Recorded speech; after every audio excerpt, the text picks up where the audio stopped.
Issue पे JPC पिछली लोकसभा में मांग की थी, तो क्या आप चाहेंगे कि ये इशू और हिंडनबर्ग इशू दोनों कंबाइन हो और दोनों की जांच हो?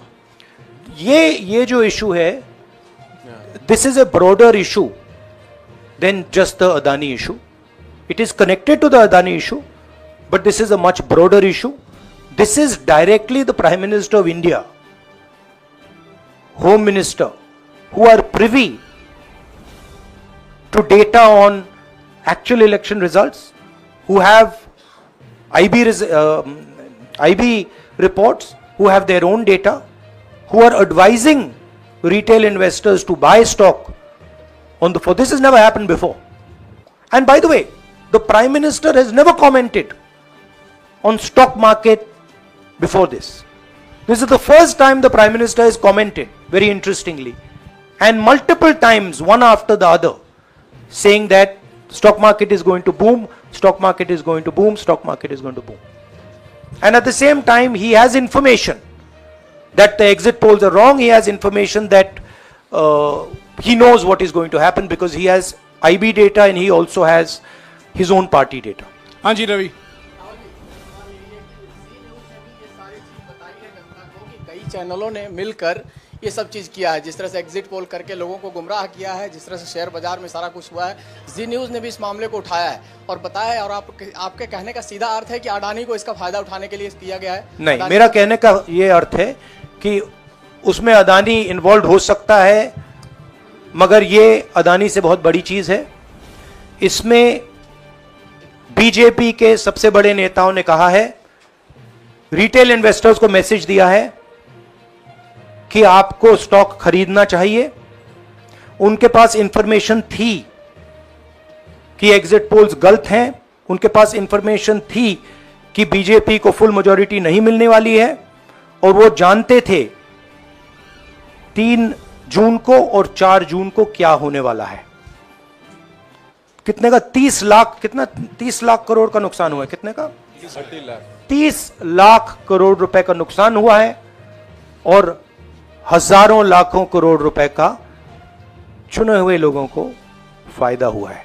और हम इंक्वायरी चाहते हैं प्रधानमंत्री पर, होम मिनिस्टर पर, जिन्होंने एग्जिट पोल किया उन पर, और ये जो फॉरेन इन्वेस्टर्स हैं उन पर। हाँ शेमिन,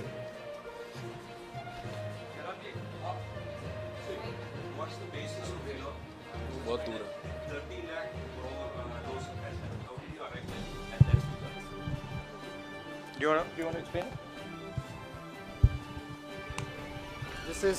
This is based on the value, market value of all the companies the day before the results came, and the market value of the stock market of all the companies at the end of the day on results.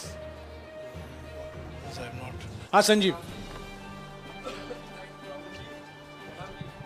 एक minute Sanjeev.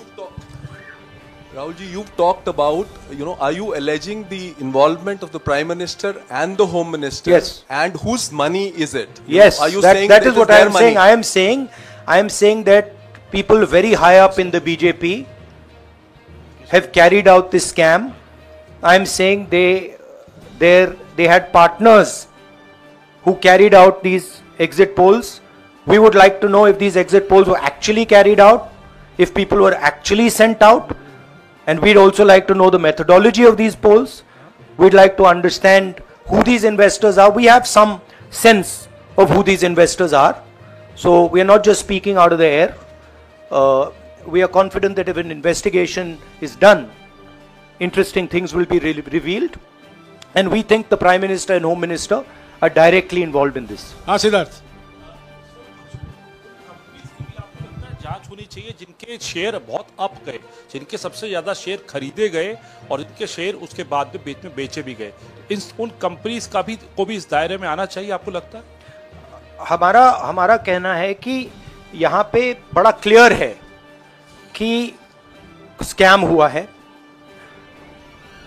प्रधानमंत्री ने directly कहा है, home minister ने directly कहा है, indicate किया है जनता को कि स्टॉक मार्केट ऊपर जाएगी। होम मिनिस्टर ने तो साफ कह दिया कि खरीदना चाहिए। और जब प्राइम मिनिस्टर और होम मिनिस्टर और फाइनेंस मिनिस्टर ऐसी बात करते हैं तो उसका रिएक्शन आता है, लोग उसको बिलीव करते हैं। तो बिल्कुल क्लियर है कि इन तीन लोगों ने कहा है, यह भी क्लियर है कि इनको मालूम था कि रिजल्ट 400 का नहीं है, 300 का भी नहीं है। तो यह हम पता लगाना चाहते हैं, उसमें आप जो कह रहे हो वो भी शामिल है। राहुल जी, ब्रह्म प्रकाश दुबे, इंडिया डेली लाइव से। मेरा सवाल यह है कि जो आपने बताया है इतना बड़ा स्कैम है, पहले भी आपने कई मामले उठाए हैं, जेपीसी की मांग पहले नहीं मांगी गई है, तो क्या आपने कहा ये आपराधिक मामला है, क्या कोर्ट में जाएंगे या पुलिस में शिकायत दर्ज करेंगे, क्योंकि आप कह रहे हैं बहुत बड़ा घोटाला है ये? नहीं भैया, मैंने अभी आपको शिकायत दर्ज करेंगे क्योंकि आप कह रहे हैं बहुत बड़ा घोटाला है ये? नहीं भैया, मैंने अभी आपको बोला हम जेपीसी डिमांड कर रहे हैं, इन्वेस्टिगेशन डिमांड। अगर नहीं मांगते तो पुलिस में, कोर्ट में जाएंगे? जो भी करना है करेंगे, बट हम आपको ये इंफॉर्मेशन दे रहे हैं कि ये जो हुआ है ये नॉर्मल चीज नहीं है। इसमें प्रधानमंत्री ने इंडिकेशन दिया है, होम मिनिस्टर ने इंडिकेशन दिया है, फाइनेंस मिनिस्टर ने इंडिकेशन दिया है, अदानी जी के चैनल्स के थ्रू इंटरव्यूज किए हैं, और फाइनली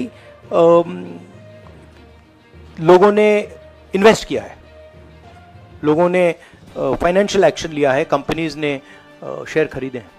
इसी विषय पर, एक मिनट, इसी विषय पर, इस स्टॉक मार्केट घोटाले पर ही हम सवाल ले रहे हैं। मौसमी, इसी विषय पर कीजिएगा बस।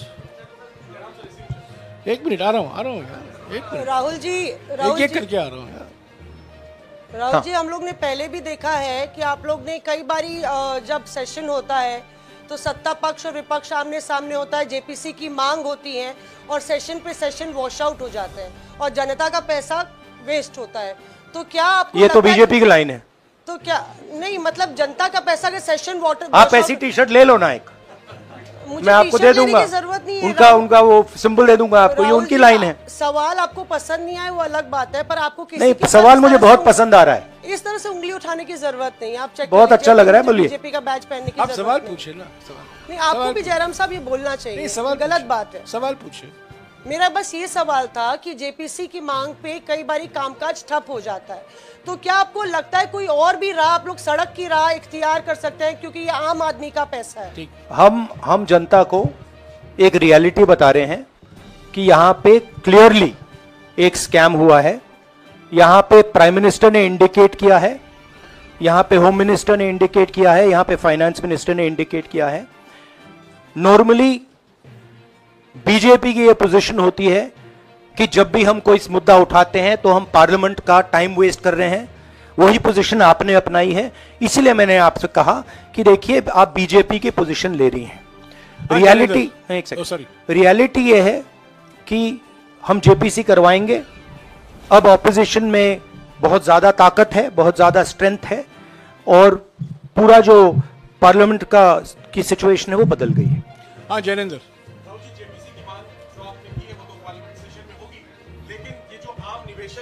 देश भर के जिनका 30 लाख करोड़ डूबा है, उनमें कर्नाटक के, तेलंगाना के, हिमाचल के भी लोग होंगे। तीनों राज्यों में आपकी सरकार है, क्या राज्य की जो जांच एजेंसी है उसके जरिए आप जो उन राज्यों के निवेशकों का कम से कम पैसा डूबा है, ये जो आप पूरे नेक्सस की बात आप कर रहे हैं, गुमराह करने की बात कर रहे हैं, क्या वहां से कोई कार्रवाई की हम उम्मीद कर सकते हैं? सोचा जा सकता है, बट ऐसी चीज के लिए शायद जेपीसी सही औजार होगा। हाँ रंजित, लास्ट क्वेश्चन। रंजित, मोहित रंजित यार, आप पूछते रहे। मोहित चलो। आपको ऐसे सर मैं इस अपसेट सर मैं मोहित, आपने चमत्कार किया, पूछ लीजिए। सर मैं मोहित हूँ, न्यूज नेशन से। नहीं जानता हूँ। सर लगातार पिछली घोटालों में भी आपने जेपीसी की बात की थी, आपने हर जांच की बात की, और ये एक बड़ा घोटाला सामने आया, इसमें भी आप जेपीसी की मांग कर रहे हैं। कितनी उम्मीद है कि लोग जेपीसी की ये लागू करेंगे? आपको क्या लगता है कि ये जेपीसी लागू करने वाले, अगर नहीं करेंगे फिर क्या करेंगे आप लोग? नहीं, हम प्रेशर लगाएंगे, डालेंगे, बट मुझे लगता है कि जो पहले राजनीतिक सिचुएशन थी, जिस इम्प्यूनिटी के साथ प्रधानमंत्री पहले काम करते थे, मुझे लगता है वो अब खत्म हो गया है, तो दूसरा नतीजा आएगा। राहुल जी, ये आखिरी है क्या और दो लेंगे? ये आखिरी है, आखिरी। नहीं, आखिरी हो गया, इन्होंने कह दिया आखिरी। ओके, रंजीता।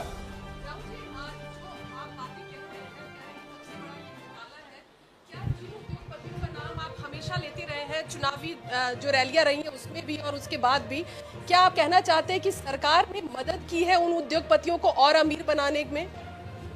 नहीं, मैं कह रहा हूं, मैं सिर्फ सरकार की बात नहीं कर रहा हूं, मैं दो इंडिविजुअल्स की बात कर रहा हूं। प्रधानमंत्री ने और हिंदुस्तान के सब रिटेल इन्वेस्टर्स जिनको नुकसान हुआ है, मैं आपसे बोल रहा हूं, आपको यह बात समझ आ जाएगी। आपका पैसा गया है, आपकी कमाई गई है, आपको नुकसान हुआ है, और इसमें करोड़ों युवा हैं जो ईमानदार हैं। तो नरेंद्र मोदी जी ने, अमित शाह जी ने आपको मैसेज दिया कि 4 तारीख को स्टॉक मार्केट आसमान छुएगी, और आपने उन पर भरोसा किया। मगर सच्चाई यह थी कि नरेंद्र मोदी को मालूम था कि 4 जून को स्टॉक मार्केट आसमान नहीं छुएगी। 4 जून को स्टॉक मार्केट का जबरदस्त नुकसान होने जा रहा है, क्योंकि उनके पास इंटेलिजेंस की रिपोर्ट थी और बीजेपी का जो इंटरनल असेसमेंट था 220 सीट का, वो उनके हाथ में था। तो मेरा यह सवाल है, और मैं आपसे इन्वेस्टर से कहना चाहता हूं कि आपको जो चोट पहुंची है, जो आपको दर्द हुआ है, वो चोट नरेंद्र मोदी जी और अमित शाह के बयान ने आपको पहुंचाई है। और हजारों करोड़ रुपए किसी ना किसी ने चोरी की है, वो आपके जेब से गए हैं, रिटेल इन्वेस्टर्स के जेब से गए हैं। तो मैं चाहता हूं, आपके लिए बोल रहा हूं, मैं आपके लिए बोल रहा हूं कि इन्वेस्टिगेशन होना चाहिए, पता लगाना चाहिए कि प्रधानमंत्री जी ने, होम मिनिस्टर ने आपको यह गलत इंफॉर्मेशन क्यों दी, और ये कौन लोग हैं, इन्वेस्टर्स जो हैं, फॉरेन इन्वेस्टर्स हैं, जिन्होंने इस दिन फायदा उठाया। ये देखिए ग्राफ है, ये रेड चार्ट जो है, इसको देख लीजिए।